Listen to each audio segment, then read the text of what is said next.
what is up guys? Technical Tinkers here, checking in on our little 3D print operation for today. You saw the title, you saw the thumbnail. I already know what the thumbnail and title is going to be. It's going to be something to do with all my printers are jacked up, screwed up, not working, giving me problems, just being an endless pain in my ass. So if you saw the initial clips, you saw the FL Suns, both of them having seemingly bad, severe bed adhesion issues, and I run the bed leveling on those for every print, and I also put that adhesive on there, either glue stick or that liquid adhesive, and it's worked fine up until now.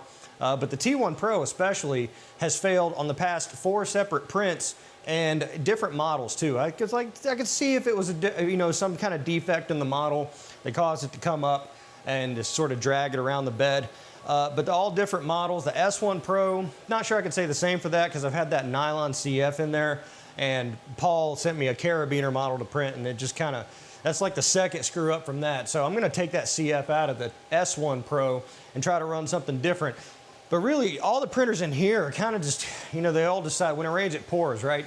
So on the Cobras, and if you know, the Cobras are a cheap printer. I've had them for the longest amount of time, and you know me, I'm not like a heavy maintenance guy. I'm kind of like the normal sort of guy. I mean, I imagine the normal guy would maybe kind of slack on maintenance a little bit, and you shouldn't, but normal people do that. At least I think so, and I know I do. So, I'm not lubing the rails. I'm not keeping track of hours or anything like that. If this was a actual proper business, I would, but, it isn't. The printers work fine until they don't.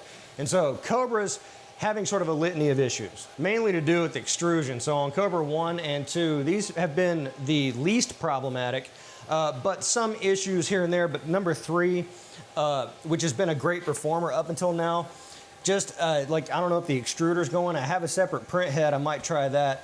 But it seems like it's just got no gas left to pull the filament in, maybe just tighten it up. Over here on Cobra 4, just kind of skipping a little bit. Again, not too bad, but the main issue, of course, is the Orangestorm Giga. So if you've been following the saga, again, thank you to all the comments coming in on what might be the problem here. So I swapped in the 0.8 millimeter nozzle, took apart the head, not all the way down to the gearbox or anything like that, but I did notice some extreme close-up soot, very sooty. And to me, soot shouldn't really be a thing because this is like all open. It's kind of sitting here on top. And to me, filament is like plastic. It's gummy. I'd imagine for it to create its own soot, and let me know in the comments if you've experienced this, for it to create its own soot, it would have to be a very, very fine particle, kind of chipping away over time. Because when I blew this out, it was just a plume of soot, more akin to, say, a harder plastic or, shavings of something or other or some burning sort of thing coming out. So that was alarming. When I put it back in, I was like, okay, let's just try it again, tighten up the extruder a little bit, because in my mind, a tighter extruder would make less of that versus a looser one.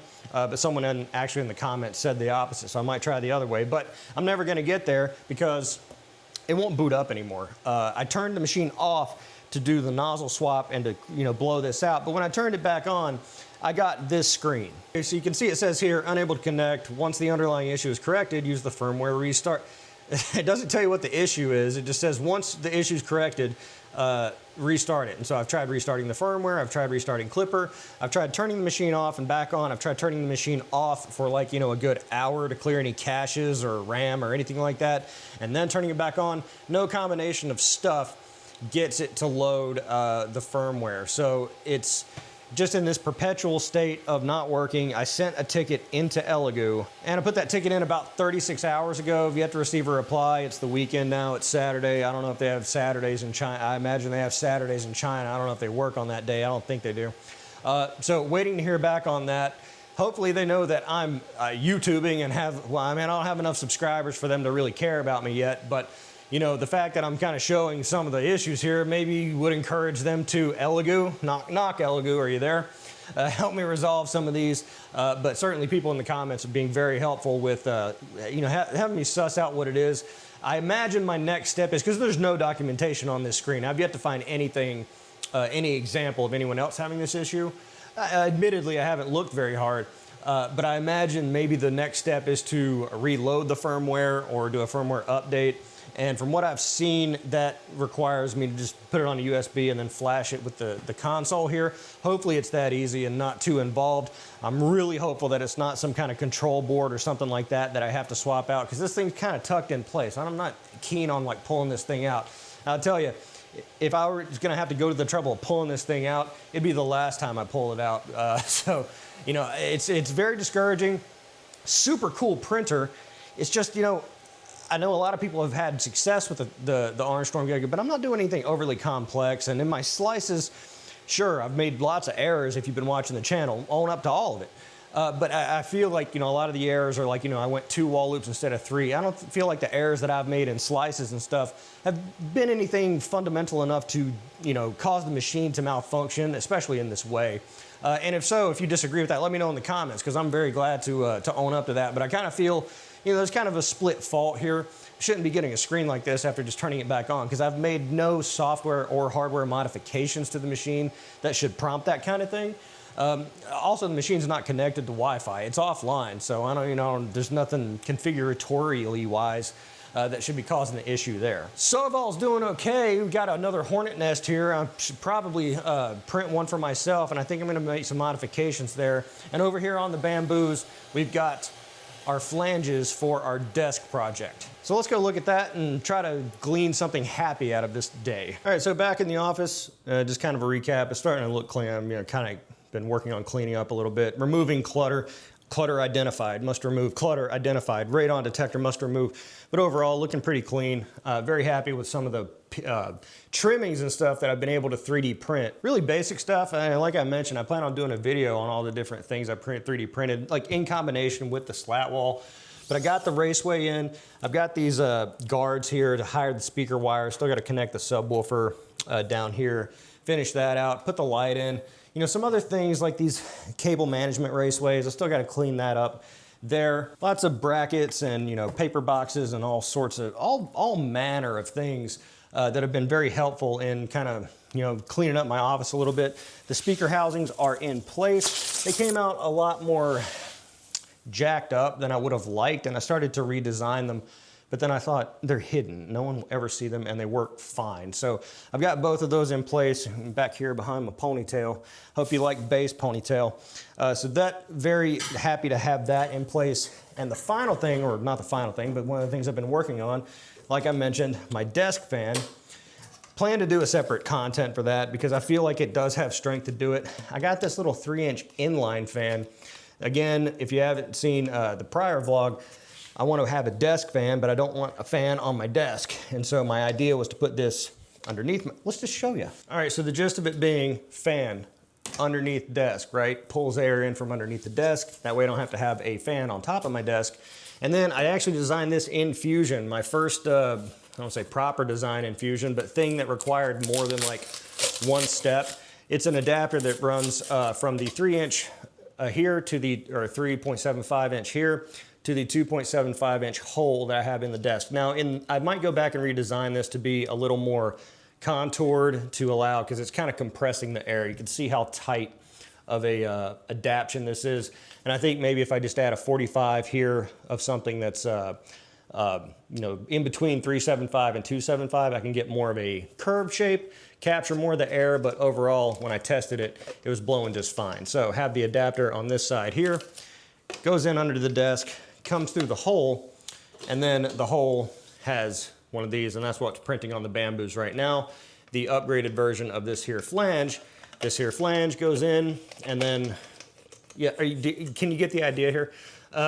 Here, and then I can directionalize and point the air where I want it to go. POV, you are air destined to go right in my face. I figured that would be good too as a dedicated content, because it's kind of like, you know, from, you know, cockamamie idea to fruition, using off-the-shelf parts and custom designed 3D printed parts. You know, I'm not too sure a lot of people are neurotic enough to really want or need to have a fan under their desk versus on top of their desk, but I know minimalists are, you know, it's kind of a, you know, thing that people like to do, especially with their workstations.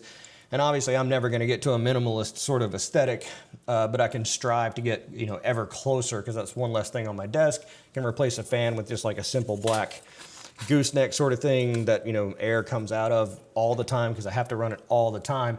And I think that'd be kind of a good demonstration. It's relatively simple enough to capture, and it shouldn't take too long to kind of go over. So I think that's strong for another dedicated content. Love to know what you think about that in the comments. All right, and it is 100% Monday. It's Monday today, so it's been a couple days since we've been at it. Again, cleaning things up, but we've got our underdesk fan in place, and I think maybe today I'm gonna script out the dedicated content for it, but one kind of wanted to show the vlog viewers sort of the behind the scenes thing. So I got this fan mounted here. Someone mentioned in today's video that went up about using something with higher hydrostatic pressure, aerostatic pressure? Higher pressure versus a higher CFM.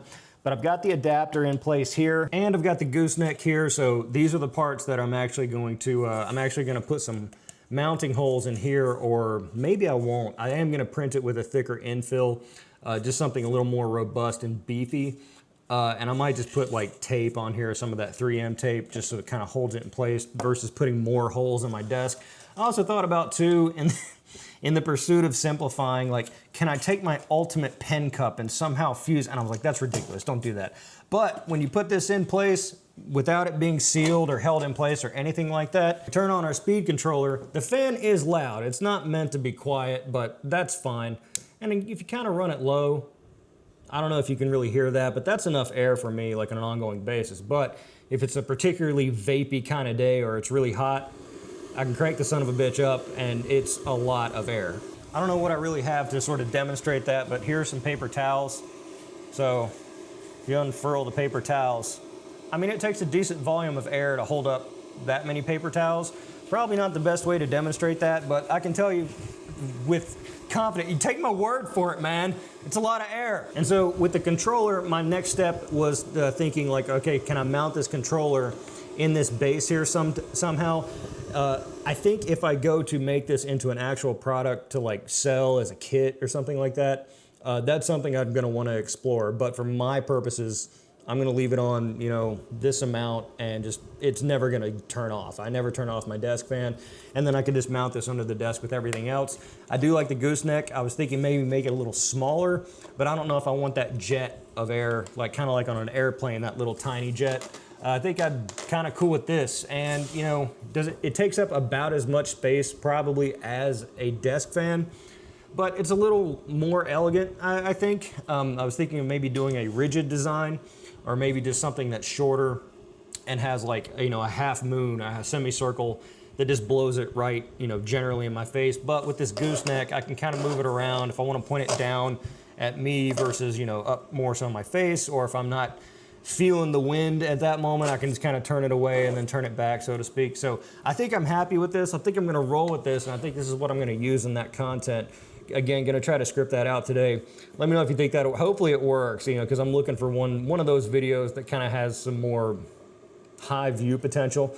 Not complaining about the views I get, but you know, I need one of those videos that gets like 500,000. Just give me 500,000, okay? That's it. I don't ask for a lot. Additionally, working on another sort of dedicated content with my bestseller, the Hornet Nest.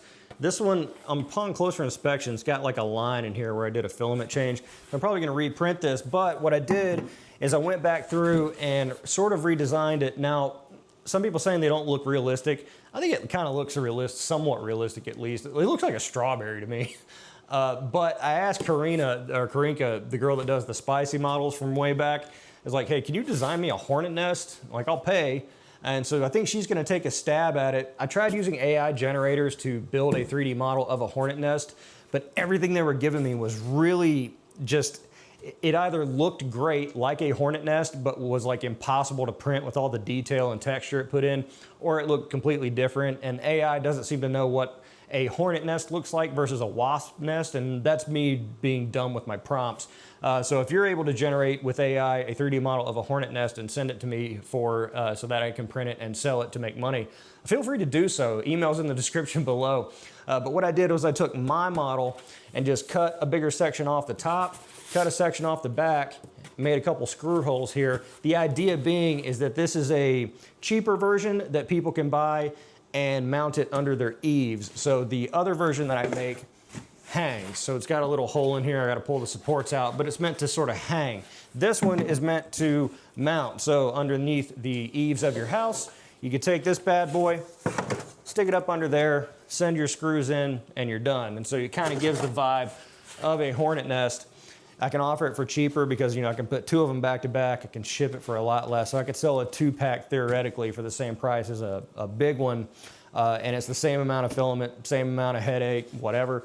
Do have to make some adjustments to my screw holes because I just whiffed, complete whiff on these 3-inch exterior screws. I thought I had it plotted all out perfect, but yeah, came up a little short there because I'm going to ship these with it because it's made to be it's made to go a 1/2 inch deep into the facade or whatever you're sending.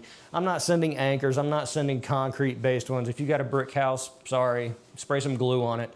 I'm just going to send it with screws, but that's the other thing I'm working on here today. And for anyone curious, look at that cable management. 3D printed raceways. Beautiful. And yes, I've already blown these speakers because I didn't know how to turn down the bass. I'm a millennial, so I like bass turned up to 10 on literally every genre of music there is. So that's what I'm working on today. Love to know what you're working on in the comments below, or what you think about all these different things, what you think about all those problems I'm having with the printers. Would love some resolution on the Orangestorm Giga. Eagerly awaiting my email back from Elego. And admittedly, I should probably be pursuing resolution on that on my lonesome, trying to do like flash firmware updates and things like that. So maybe I'll explore that again today. It's just a matter of getting to it. I just kind of want Elego to say like, oh yeah, it's this problem, this is how you fix it. But you know, just kind of sitting around and waiting for someone else to help you, it's not really the way to go about it, and I'm guilty of that. So again, let me know what you think about all that in the comments below. Be sure to like the video because it's the nice thing to do. And of course, subscribe for more content like this. I'm The Technicals. See you next time.